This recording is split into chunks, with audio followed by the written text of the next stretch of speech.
Bonjour à tous et bienvenue sur le podcast de la mort, le podcast qui explore la mort et le deuil sous toutes leurs coutures.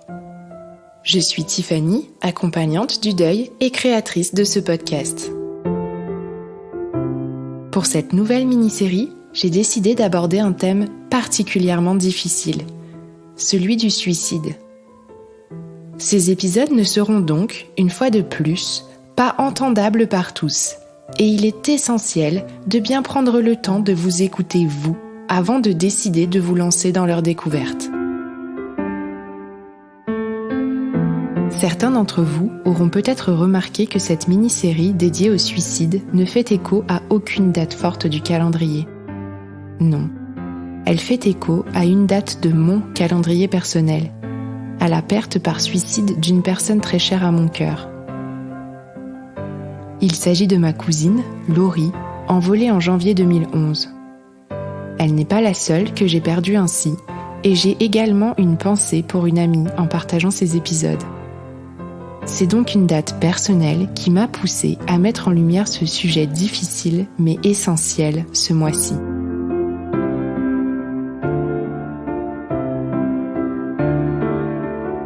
Pour commencer, je tiens à vous dire qu'il existe un numéro national de prévention du suicide, le 3114. Vous pouvez contacter ce numéro à toute heure du jour et de la nuit, que vous soyez vous-même dans un tourbillon fait d'idées suicidaires, que vous soyez un proche accompagnant une personne qui vous inquiète, ou même que vous soyez un professionnel confronté à un patient en danger. Au bout du fil, vous trouverez des professionnels formés, capables de vous écouter, d'évaluer votre situation et de vous orienter. Alors, si vous avez le moindre doute, n'hésitez plus, faites le 3114. Si vous pensez qu'il est juste pour vous de découvrir cette mini-série, alors, cette fois, c'est parti. Pour ce premier épisode, j'ai le plaisir d'accueillir le docteur Édouard Laune, médecin psychiatre à l'hôpital Vinatier de Lyon et responsable des unités de prévention du suicide. À travers ce premier partage, Édouard balise le sujet, déconstruit certaines de nos représentations, donne quelques repères et apporte, surtout, beaucoup de soutien dans l'accompagnement d'une personne en souffrance ou dans le deuil d'une personne décédée par suicide.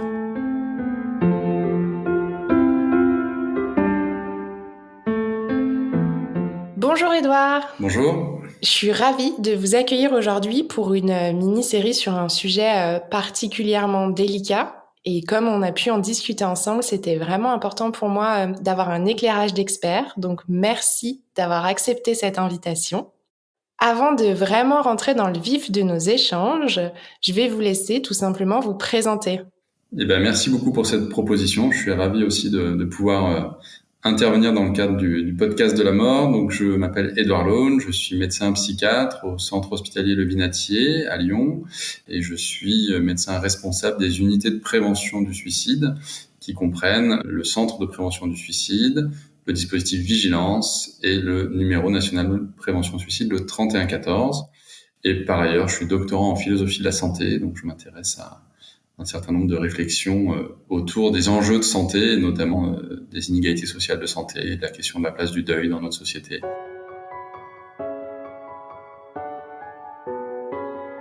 Aujourd'hui, on va vraiment se focaliser sur la question du suicide. Et la question pourra peut-être sembler un peu basique, mais je crois que c'est toujours important de repartir des bases. Qu'est-ce que c'est que le suicide ? Alors en fait, il y a deux manières de répondre à cette question. Une première qui pourrait reprendre la définition telle qu'elle est donnée notamment par l'Organisation mondiale de la santé ou d'autres références nationales ou internationales, c'est-à-dire que le suicide, c'est l'acte de mettre délibérément fin à ses jours. Cette définition, elle dit déjà un certain nombre de choses, mais moi j'ai une autre manière de répondre à cette question, c'est de dire qu'un suicide, avant tout, c'est une tragédie. C'est une tragédie individuelle, parce que ça veut dire que quelqu'un s'est retrouvé dans un état de souffrance tel qu'il en est arrivé à mettre fin à ses jours. Et c'est une tragédie collective, parce qu'un suicide, ça laisse toutes les personnes qui sont autour, en premier lieu l'entourage proche, la famille, les amis, dans un immense désarroi, mais aussi l'ensemble d'une communauté, d'une société qui va se trouver privée d'un de ses membres et va se retrouver face à beaucoup de questions et un immense vide.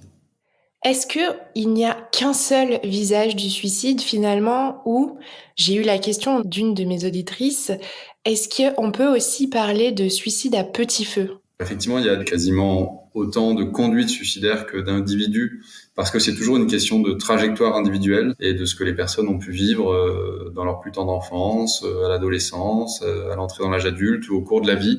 C'est vrai que c'est une question qui est complexe parce que si on reste sur la définition précise, le suicide reste l'acte de mettre fin délibérément à ses jours, de manière relativement soudaine et brutale. Mais on peut pas nier qu'il y a certaines formes effectivement d'autolyse, on va dire, ou de manière de s'en prendre à soi-même un peu plus sur le long cours. Mais en ce qui concerne vraiment la question des conduites suicidaires sur lesquelles on travaille aujourd'hui en France et au niveau international, on reste plutôt sur des passages à l'acte suicidaires qui sont quand même inscrits dans une temporalité relativement brève.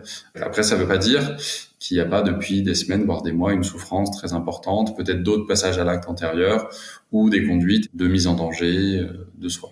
Est-ce que vous pourriez nous expliquer ce que vous mettez derrière le terme conduite suicidaire et éventuellement, dans le même temps, la crise suicidaire? Il y a un terme qui est utilisé lorsqu'on parle de la question des conduites suicidaires, c'est celui de continuum. Idée suicidaire, tentative de suicide, décès par suicide. Parce qu'effectivement, il y a différentes manières d'être confronté à la question du suicide. La première, c'est d'avoir des idées suicidaires, c'est quelque chose de relativement fréquent, notamment dans les populations jeunes, dans les populations âgées. Ça veut dire envisager le fait de pouvoir mettre fin à ses jours. Ce qui est déjà à distinguer des idées de mort. On peut tous avoir des idées de mort, c'est-à-dire penser à sa propre mort, peut-être même l'envisager, peut-être même parfois souhaiter qu'elle puisse arriver sans que ce soit forcément des idées suicidaires. Idées suicidaires, ça veut dire qu'on commence à envisager le fait de soi-même être acteur d'une manière ou d'une autre de cette mort. La fréquence des idées suicidaires est importante en population générale. Pour autant, toutes les personnes qui ont des idées suicidaires ne vont pas forcément passer à l'acte, ne vont pas forcément faire de tentatives de suicide. Ce qui est un deuxième élément important dans les conduites suicidaires, les tentatives de suicide, ce sont des passages à l'acte qui peuvent être motivés par l'envie justement de mettre fin à ses jours. Par rapport aux tentatives de suicide et au décès par suicide, on sait aujourd'hui que finalement les personnes qui en viennent à ce passage à l'acte ne veulent pas forcément mourir, elles veulent avant tout arrêter de souffrir. Et ça, c'est vraiment un point central, c'est-à-dire que la souffrance devient tellement invivable que les personnes ne savent plus comment faire, ne voient plus les solutions potentielles ou ont épuisé certaines solutions de telle sorte que ça leur donne le sentiment qu'il n'y en a plus aucune qui peut être de nouveau présentée à elles. Et pour l'entourage, être confronté effectivement à un proche qui fait une ou parfois plusieurs tentatives de suicide, ça confronte aussi à beaucoup d'angoisse, beaucoup d'interrogations sur comment aider son proche, que faire, comment être présent auprès de cette personne qui est en grande souffrance. On va justement aborder ce sujet. Qu'est-ce qu'on peut faire quand on s'inquiète pour un proche, quand on soupçonne que peut-être il pourrait passer à l'acte? La première chose, c'est entre guillemets de se faire confiance. Si on perçoit que son proche n'est pas bien, si on est inquiet sur cette question des idées suicidaires, il faut s'écouter. Dans le sens où on peut parfois entendre l'avis d'autres personnes qui vont dire par exemple « ne t'inquiète pas, s'il le dit, c'est qu'il le fera pas ». S'il en parle, c'est que c'est pas vraiment inquiétant. Malheureusement, c'est des choses qu'on entend encore aujourd'hui et qui peuvent faire, entre guillemets, reculer les personnes par rapport à leur envie d'aider leurs proches, d'intervenir directement, de lui poser la question. Donc c'est pour ça que j'insiste vraiment sur cette idée de se faire confiance. Si on est inquiet pour son proche, il faut pas hésiter à aller voir la personne, de discuter avec elle, d'essayer de comprendre comment elle va et de pouvoir lui poser la question des idées suicidaires. Ça, c'est un deuxième mythe, comme si finalement l'évocation du suicide avait un caractère qu'on appelle un peu performatif, c'est-à-dire en parler, ça entraîne les idées suicidaires. Alors que bien au contraire, on le sait depuis plusieurs dizaines d'années maintenant, parler de la question du suicide avec quelqu'un qui a des idées suicidaires, ça va plutôt faire diminuer le sentiment de honte qui peut être associé aux idées suicidaires, faire diminuer le sentiment d'isolement et permettre à la personne plutôt de faire part de sa détresse, des difficultés qu'elle rencontre.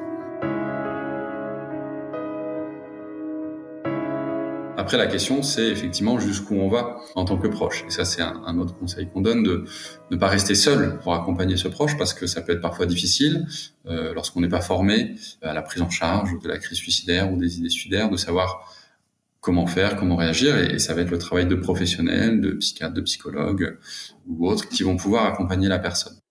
Il m'est arrivé d'entendre la détresse de proches qui ne trouvent pas les ressources ou le soutien médical pour réussir à accompagner une personne chez laquelle elle détecte un penchant suicidaire. Je pense notamment aux parents d'un enfant majeur. Qu'est-ce qui rend parfois ce parcours si difficile? Qu'est-ce qui fait, du côté du système soignant, qu'on peut être, en tant que proche, aussi démuni? Alors il est vrai que les familles rapportent régulièrement une difficulté à trouver leur place dans le système de santé, notamment dans le système de santé psychiatrique. On peut pas nier qu'effectivement c'est parfois compliqué d'avoir l'écoute des professionnels. Pour autant, je pense qu'il est important de dire aux personnes qu'il ne faut pas hésiter à contacter les professionnels pour leur faire part de ce qu'on observe en tant que proche, en tant que famille, si on est inquiet. Parce que le fait de pouvoir partager cette inquiétude avec des professionnels de santé va pouvoir aider à trouver des solutions ensemble. Et la réalité est quand même qu'aujourd'hui, la grande majorité des professionnels de la psychiatrie, de la psychologie sont ouverts à la collaboration avec les familles, à l'écoute des familles, à la compréhension globale de la problématique des personnes.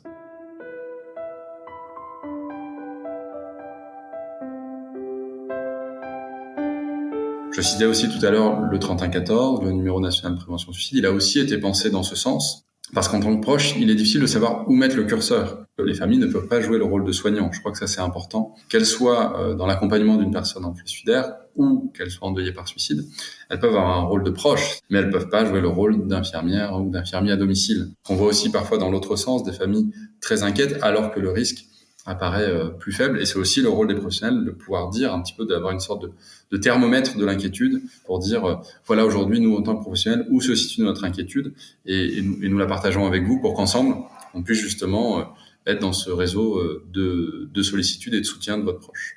Y a-t-il, selon vous, des signes avant-coureurs au passage à l'acte qui peuvent alerter les proches?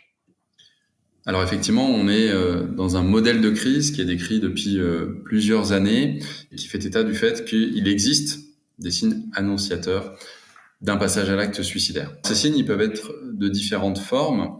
Tout d'abord, le plus évident, c'est lorsque la personne évoque directement le fait qu'elle pense au fait de se suicider, ce qu'on appelle un message verbal direct. Il est important d'avoir en tête que la verbalisation de ces idées suicidaires doit être un signe d'inquiétude et d'alerte important. Parfois, les messages verbaux vont être plus indirects. Finalement, les personnes ne vont pas évoquer la présence d'idées suicidaires, mais vont tenir des propos qui peuvent paraître un petit peu flous, un petit peu étonnants, tels que bientôt vous serez tranquille, bientôt vous n'aurez plus à vous préoccuper de moi, bientôt vous serez mieux sans moi. Ces phrases qui, en dehors de tout contexte, peuvent poser question, doivent alerter notamment si elles sont associées à des changements de comportement. Et c'est le troisième type de signe que l'on voit, ces changements de comportement, notamment s'ils sont relativement brutaux, s'ils sont relativement significatifs, c'est-à-dire qu'il y a un changement vraiment conséquent dans le comportement de la personne, soit que la personne va se mettre à préparer son passage à l'acte de manière relativement visible, c'est-à-dire acheter des moyens, ou en tout cas se procurer des moyens qui vont lui permettre de passer à l'acte, ou préparer l'après, peut-être rédiger un testament, passer à la banque pour mettre en ordre les questions financières, ou mettre en ordre des questions administratives. Mais de manière plus globale, ça peut être des changements de comportement, une personne qu'on ne reconnaît plus, qui s'isole davantage, qui est moins joyeuse, qui rigole moins, qui fait des choses qu'elle ne fait pas d'habitude. Ça peut être des mises en danger ou qui, dans ses propos, s'intéresse à des questions assez morbides ou mortifères. Et puis, le dernier type de signe, ce sont tous les signes associés à ce qu'on appelle le syndrome dépressif, c'est-à-dire vraiment la présence de symptômes de dépression qui également vont être potentiellement à risque de suicide et qui doivent là aussi alerter l'entourage, les professionnels. Ces signes, ça va être un moral très bas, une perte de la capacité à prendre du plaisir dans les activités quotidiennes ou les activités habituelles que la personne aime faire. Ça va être une perte d'énergie, un manque de motivation. L'ensemble de tous ces signes associés doit apporter une inquiétude par rapport à un risque suicidaire. Est-ce que selon vous, il y a toujours un élément déclencheur au passage à l'acte? Moi, j'entends souvent les questionnements des personnes endeuillées a posteriori qui cherchent à trouver ce fameux élément ou cette réponse qui disent c'est parce qu'il s'est passé ça que. Alors il est vrai que dans la crise suicidaire, on a tendance à évoquer l'existence d'un facteur précipitant. Ça veut dire qu'un passage à l'acte suicidaire intervient toujours à la croisée, je dirais, d'un ensemble de facteurs de stress, d'un ensemble de facteurs de vulnérabilité qui se sont accumulés au cours du temps.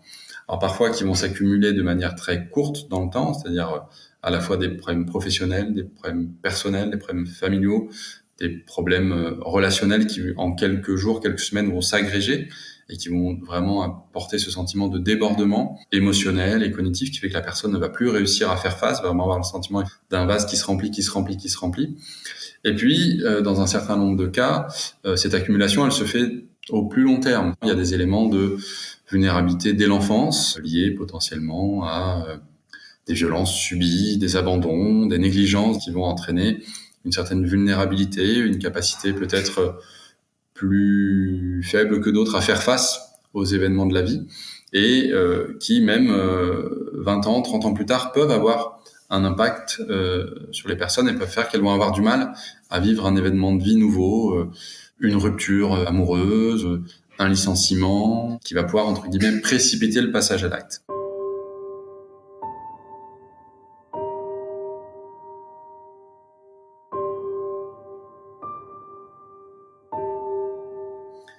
Mais dans l'autre sens, lorsqu'on accompagne effectivement des personnes endeuillées par suite, parfois on ne retrouve pas d'événements précipitants, on ne retrouve pas cette goutte d'eau qui a fait déborder le vase, tel que le disent parfois les personnes qui ont fait des tentatives de suicide.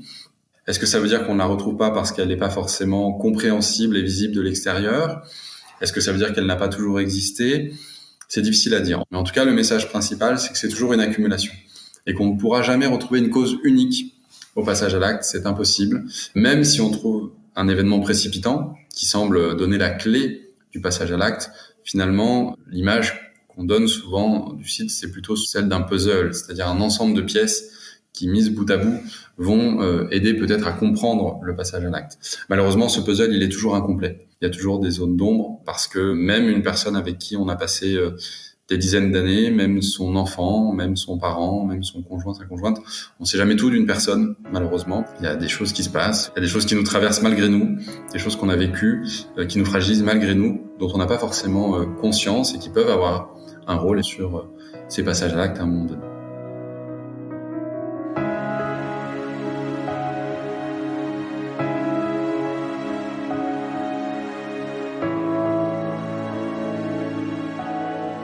Une histoire qui est assez connue dans le champ de la suicidologie, qui est issue des travaux de Jérôme Motto, qui était un psychiatre américain, qui travaillait à San Francisco. À San Francisco, il y a un pont qui est relativement connu, le Golden Gate, le grand pont rouge, qui malheureusement, pendant plusieurs années, était ce qu'on appelle un hotspot, c'est-à-dire un lieu où il y a beaucoup de suicides. Jérôme Motto avait eu un patient qui était décédé en sautant du pont.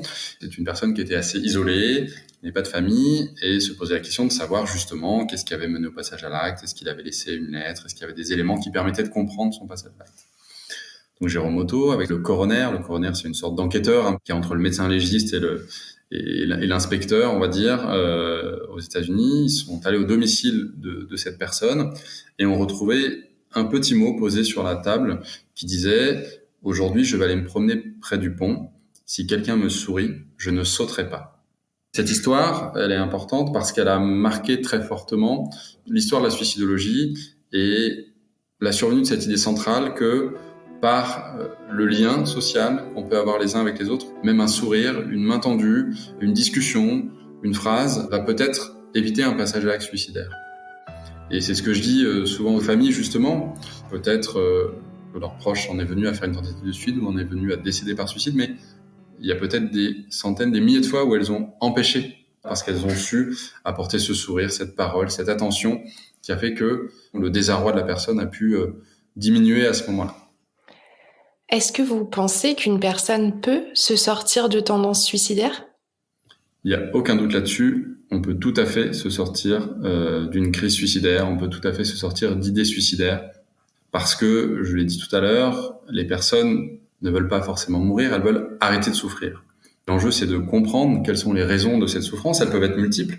Il peut s'agir de souffrances liées à des pathologies mentales, et c'est très fréquemment le cas lorsqu'on parle de conduite suicidaire, qu'il s'agisse de dépression, qu'il s'agisse de troubles anxieux, qu'il s'agisse de troubles psychotiques, de troubles bipolaires, d'états de stress post-traumatique. Donc la prise en charge de ces troubles va permettre un apaisement de cette souffrance. Il peut s'agir d'une souffrance qu'on va qualifier de psychosociale, en lien avec des événements de vie. Alors bien sûr, on ne peut pas changer la vie des personnes, on ne peut pas revenir sur des événements qui ont lieu, mais on peut atténuer l'impact psychologique que ces événements vont avoir, on peut diminuer la place que ces événements vont prendre dans la représentation des individus, on peut les aider à éviter un certain nombre d'événements négatifs aussi. L'expérience le montre, les données, qu'elles soient cliniques, qu'elles soient épidémiologiques, thérapeutiques, françaises ou internationales, vont toutes dans ce sens. On peut toujours éviter un passage à l'acte et toujours sortir d'une crise suicidaire.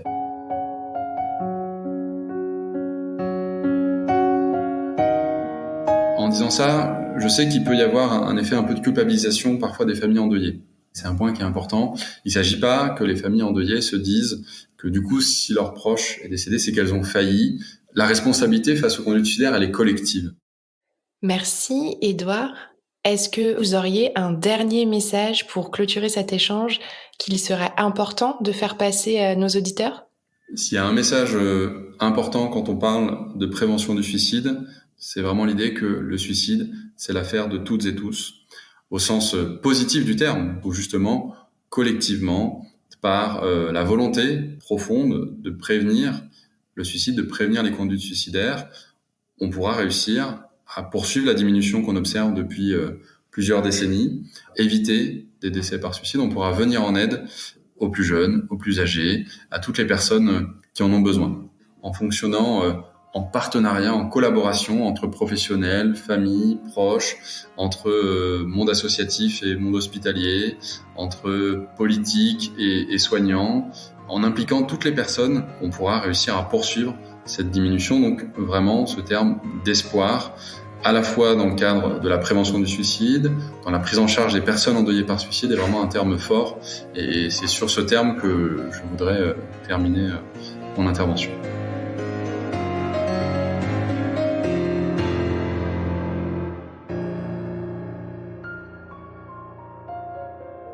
Merci beaucoup, Édouard, pour cet échange qui, je suis sûre, éclairera beaucoup des auditeurs. Merci beaucoup.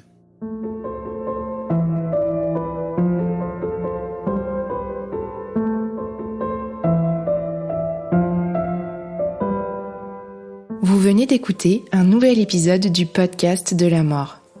Je vous rappelle que si vous êtes en difficulté, tant pour vous que pour un proche, vous pouvez contacter le 3114, plateforme dédiée à la prévention des suicides, et ainsi être accompagné.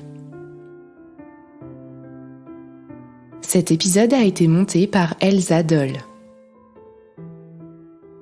J'espère que ce partage vous a éclairé, et si tel est le cas, n'hésitez pas à me partager vos retours sur les réseaux sociaux, Instagram, Facebook, mais aussi TikTok de temps en temps. Vous pouvez aussi laisser 5 étoiles et un commentaire sur Apple Podcasts et Spotify pour permettre au podcast de la mort d'être toujours plus visible. Enfin, n'hésitez pas à en faire un don sur mon site internet www.lepodcastdelamorttoutattaché.fr dans l'onglet « Soutenir le podcast » si vous voulez encourager la suite de cette aventure. Je vous donne rendez-vous la semaine prochaine pour un nouveau partage.